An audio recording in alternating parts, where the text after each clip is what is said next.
Je m'appelle Talla Diagne, je suis le porte-parole du jour des usagers du forage de Kayar. Le forage de Kayar paralyse le village de Kayar, la commune de Kayar et les villages rattachés qui sont de la commune de Diender. Il y a Tor, il y a Mbidjem, Lebou, Mbidjem Wolof, Wahal, Sanchi Mamgor. Vous voyez, ce forage dessert pas mal de populations. Et vous savez, nous on est contre cette réforme de l'État du Sénégal. Parce que le forage de Kayar a été cité parmi les meilleurs forages du Sénégal depuis fort longtemps. Et on a une équipe dynamique qui travaille jour et nuit pour la réussite de la mission qui leur est assignée. Depuis quelques années, le forage de Kayar, depuis sa création, n'a pas fini de faire des résultats. On a un siège flambant neuf. Nous donnons de l'eau à toutes les populations. Parce que je vois que l'OFOR dit un foyer, un point d'eau. Un foyer, un point d'eau, l'Asifor de Kayar l'a réussi bien avant la création de l'OFOR. Donc, je demande à l'État du Sénégal de nous laisser ce forage. Parce qu'il faut croire à l'expertise locale. Et à Kayar, on a des jeunes qui ont été formés dans les meilleures universités du Sénégal, à l'université Cheikh Anta Diop, à l'université Saint-Louis, et qui gèrent très bien ce forage. Donc, on a des résultats. Les populations que vous voyez ici, mobilisées, après, vous avez écouté tout à l'heure l'imam ratib du village pour dire non à cette réforme de l'État du Sénégal. Nous ne voulons pas d'Aquatec. Nous voulons que le forage de Kayar soit géré par les Kayarois eux-mêmes. Kayar a un seul forage. Bon, pour le moment, nous avons les moyens même de faire notre forage. Parce qu'actuellement, on est sur 35 km de réseau. Actuellement, nous, on n'a pas de problème d'eau. Vous voyez chaque jour les révoltes qui se font au niveau national. Vous voyez la télévision, partout où Aquatec est passé, c'est le malheur qui s'y installe. Et nous, à Kayar, on a les possibilités de gérer bien notre forage. Et nous le faisons depuis fort longtemps. Nous voulons continuer à bien gérer notre forage. De grâce, j'appelle le président de la République, son Excellence le président Macky Sall. De grâce, écoutez cette population. Les gouvernants sont là pour les populations. Et nous, population de la commune de Kayar et de Diender, nous voulons que l'Asifor continue à gérer notre forage. Nous disons non à Aquatec. Nous, actuellement, nous saluons l'équipe qui gère actuellement l'Asifor de Kayar. Parce qu'ils ont fait des résultats qui sont cités en exemple au niveau national. Donc, pour le moment, ce que nous voulons, vous voyez actuellement l'ensemble de la population de Kayar. Et actuellement, Aquatec, nous achetons le mètre cube d'eau à 200 francs. Et Aquatec veut nous le vendre à 250. Déjà une augmentation. Et selon l'OFOR, ils veulent vendre l'eau moins chère. Nous avons déjà l'eau moins chère. Avec l'Aquatec, l'eau va devenir très chère, 250. Déjà, les populations peinaient à payer 200 francs le mètre cube. Maintenant, Aquatec veut venir nous vendre le mètre cube à 250. Nous disons non à Aquatec. Parce que Kayar a réussi. Pour faire une réforme, une équipe qui gagne, on ne la change pas.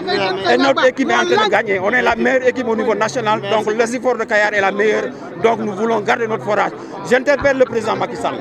Le président Macky Sall, il faut penser. Vous êtes là parce que les populations vont mis au devant d'eux. Donc il faut quand même respecter la volonté des populations. Et la volonté des usagers du forage de Kayar maintenant, c'est que le forage soit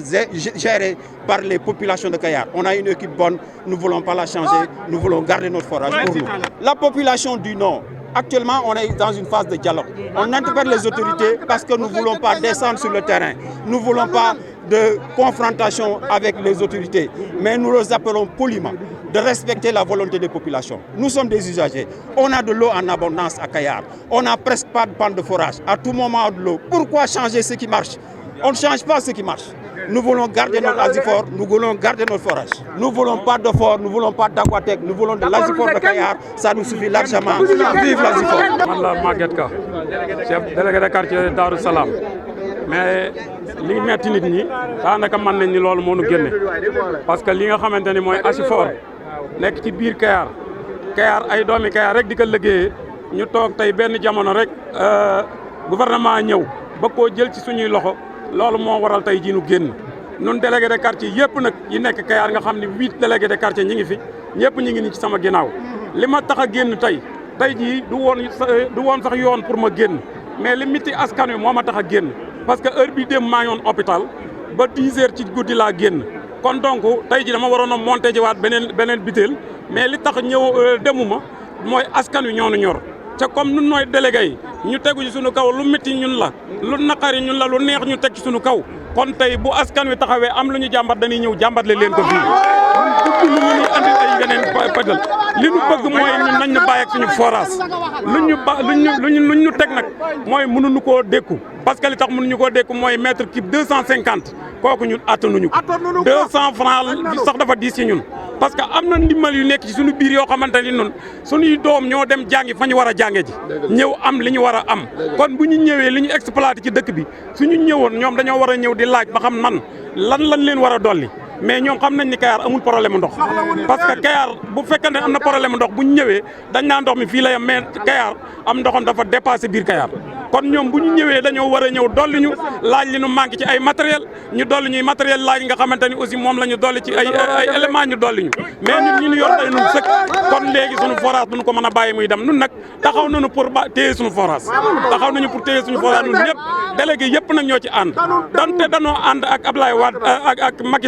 Macky Sall taxaw nañu pour jàmmaarloo ak moom ci loolu magi Kayar yi li ñu war a def lépp def nañu parce que magi Kayar mën nañu ni Kayar képp ku ko dégg xam ne ay magam ay professionnel lañu donc doon nañu ñoo xamante ni maanaam tey ji ay royukaay lañu kon tey bu ñu jógee ñoom benn jamono rek ñu ñëw ne léegi Asiforu Kayar dañu ko bëgg a jëlee Kayar yóbbu ko ci état nun loolu mënuñu cee ànd ndax li tax mënuñu cee ànd mooy nun ñëpp noo bokk genn kàddu tey koo laaj muy soxna muy comme manti doon nun ñëpp noo bokk genn kàddu donte nun ñëpp ñu nekk fii tey nga fiy gis koo ci joxoon parole yi di rek lay wax ànduñu ci tey ànduñu ci ëllëg. Gora Gueye dëkk Karabu Ndoye lii jafe-jafe mooy forage bi nga xamante ni moom la ñu dund ci biir Kayar ca kenn ku ne xam na ne ndox ku ko amul doo mën a julli ndox ku ko amul doo mën a togg ndox ku ko amul yi tamit doo mën a set te diine balañ ko mën a yor il faut nga set loolu nga xamante ni nag depuis 2002 ba léegi yàlla indi na ko fi mu nekk forage boo xam ne waa Asifor ñoo ko fi indi boo ba léegi gouvernement bi nga xamante ni moom jox nañu forage bi daf ni woon feek 4 ans dinaa leen bàyyi ak seen bopp ngeen di góorgóorlu su fekkente ni man ngeen seen bopp da ngeen dem ba mën a yor seen forage yu bopp boobaak léegi nag ñi fi nekk macha allah liggéey nañu ba tey kenn ku ne xam na ne 4 forages yi ñu defoon Sénégal ñun rek ñoo fi fonctionné appui budget lan moo tax Macky Sall boole ñoog ñoo xamante ni ñoom jariñu ñu mais dañoo fas yéene jariñoo te ñun loolu duñu ko nangu parce que dund googu duñu ko dund ndax itam li tax duñu ko dund mooy kenn ku ne xam na ni baykat ak sàmmkat ak nappkat seen doole bariwul mais suñu góorgóorlu ba am lii gouvernement dafa war a ñëw félicité ñu waaye nag waru ñëw doggili ñu ci loo xamante ni alalu ña ko yor askan wi lañu waaye nag nekk nañ askan boo xamante ni d'abord ñu néew doole lañu kon léegi ñun bi nga xamante ni nekk nañ Asifor ba léegi ñu bëgg ko jaay benn société bi Macky Sall def subvention bi nga xamante ni ku amul doole maanaam ñi nga xamante ñoo amul doole am facture téléphone wala facture ndox wala facture courant dañ leen koy fayal sauf suñu Asifor bi mais amu ci kenn koo xamante ni gouvernement fayal na la facture ndox ci Covid-19 kon lu tax loolu kon ñun loolu bi ak li ñëwee daf ñu commencé doggali dasa ci loolu ñun yëguñu ko mais rendi bi foofu la commencé woon kon léegi ñun liñ jël décision mooy facture yi nga xamante ni ñun ñoo ngi ko yor donte dañoo forcé lank ni danañ jël ndox mi ci force ñun léegi comme mënuñ ci dara mais bu kenn fayati facture yuuxu bi dafa bokkul ak yenn yuuxu yi ngay dégg parce que lii li leen fii ni mooy xaalis boobu moo tax ñuy wax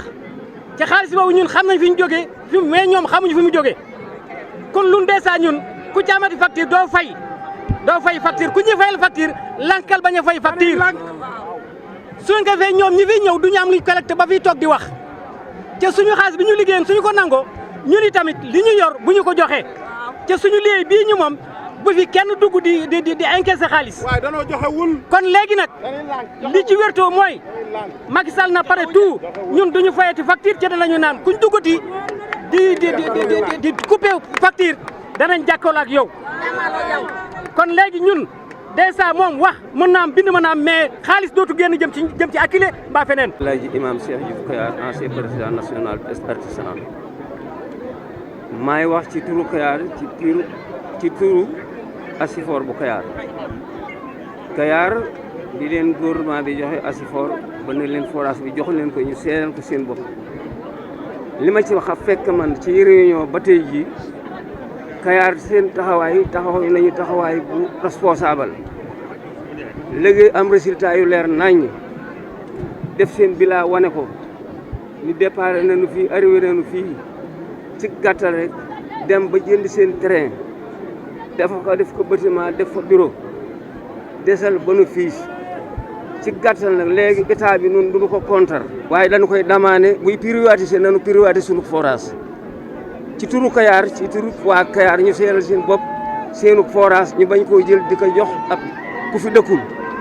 noonu mën na noo seere suñu forage nañu nu ko jox ñu seere ko nañu nu ko privatiser nu moomal ko suñu bopp lu ñuy jox gouvernement bi droit comme ñeneen li ñu koy jox di ko jox di seere suñu compte. maa ngi tudd Mamadou Mbaye dëkk fii si Kayar dëkk fii si Kayar dafa am benn mbir bu xew boo nga xamante ne moom moo waral tey jii sunu daje fii nga xamante ne moom mooy ci Kayar danoo am loo xamante ne daf noo bett lool jëm ci li nga xamante ni moom mooy sunu kërum ndox gi ñuy wax Asifor yàlla dafa dogal depuis ñu mu fi ñëwee ak léegi mu ngi nekk 2002 yàlla dogal muy am ay résultats yu baax yoo nga xamante ne daf koy def à notre grande surprise ci semaine bii ñu jàll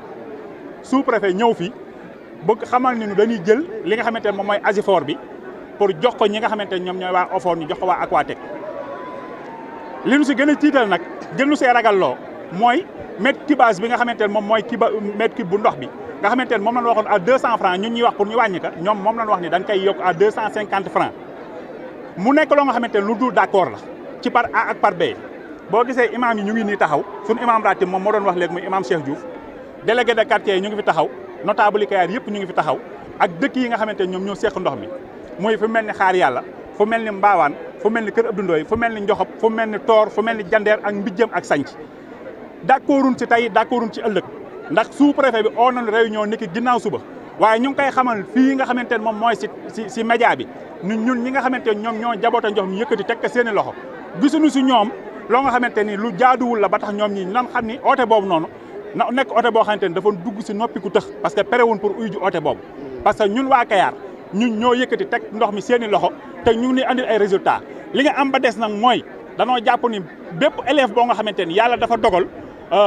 muy jàng bu demee ba am résultat bu baax li war a am mooy da nga kaa war a féliciter mbaa nga neexal ka waaye waroo kaa sanctionner si kaw loolu ñu ngi oo waa Kayar gépp mais di lancer un appel à son excellence le président de tous les Sénégalais mu xam ni li nga xamante ne moom moo am fii si Kayar mooy Kayar li nga xamante ne moom lañ généré comme ay bénéfices waa Kayar ñoo ko généré seen bopp te perewun pour dem OFOR perewun pour dem Aquatech perewun pour dem OFOR laa wax perewun pour dem Aquatech li am ba des mooy bëggunoo passer à la vitesse supérieure ndax li fi am lépp généré na fi mu toll ni plus de 100 et quelques millions yoo xamante ni danoo bëgg am beneen deuxième forage buñ si bënn comme dem nan ba àgg foofu ñun ñoo ko doxal ba mu agsi foofu nan ñu dimbali ngir yàlla ñu xam ni li nga xamante moom moo tax a jóg mooy danoo jël décision pour liggéey suñu dëkk waaye nag bu ne nasaxal si loolu ñu ngi aussi son excellence le président de tous les Sénégalais mu xam ne ñun perewun pour dem foofu Asifor dañuy continuer di ko bàyyi mu nekk Asifor ndax ñu ngi am ay résultats yoo xamante ni yu favorable la pour ñun waa Kayar li tax bëggulu mu ñëw mooy ba démb ñu ngi dégg waa Ndangalma ba démb ñu ngi dégg waa Thiès ñuy ñaxtu comme ñooñ danoo dem ba ñam ñun fas yéene munoo ñam parce que li am ba des mooy suñu bos dafa amul problème ba war kaa mën a jël di ko yóbbu fenn ñun suñu bos depuis mu commencé ak léegi mu ngi générer ay bénéfices mu ngi am ay résultats kon lu am ba des moom mooy loo xamante ne day am ay résultats bàyyi ko mu continuer dem ñun bu ñu ko privatiser parce que li ñu bëgg a defal mooy privatiser ko parce que ñee gas suñu teen defuñu dara ñëw ne dañuy yokku mètre cube bi loolu bokkuñu ci ñi nga xamante ne ñoom ñoo koy d'accord niet loolu moom c'est sûr que ñun terewuñ pour loolu buñ bëggee foncer ñu passer à la vitesse supérieure ndax li tax mooy plan A boo gis am na plan B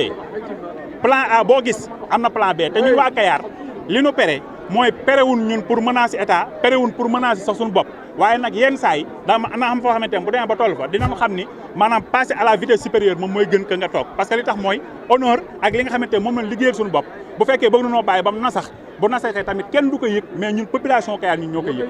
loola moo waral daje bii tey ndax kii nga xam moo njëkk a wax nee naa mooy imam ratib bi ñu topp si ñoom ñëpp ay délégué lañu ñeneen ñi si topp ñëpp ñoom ñooy notable dëkk bi ak dëkk yi nga xamante ne ñoom ñoo seq ndox mi kon loolu yaakaar naa bu oote réunion amul woon loola du am moo tax ñun nag ñuy xamal nit ñi ni d'accorduñ ci li nga xamante ni moom lañ ni moom la sous-préfet bëgg a def ñun d'accorduñ ci doon ne préfet doon ne gouverneur mais sous-préfet lañ ñu wax d'accorduñ ci moom ci loolu ñu wax d'accorduñ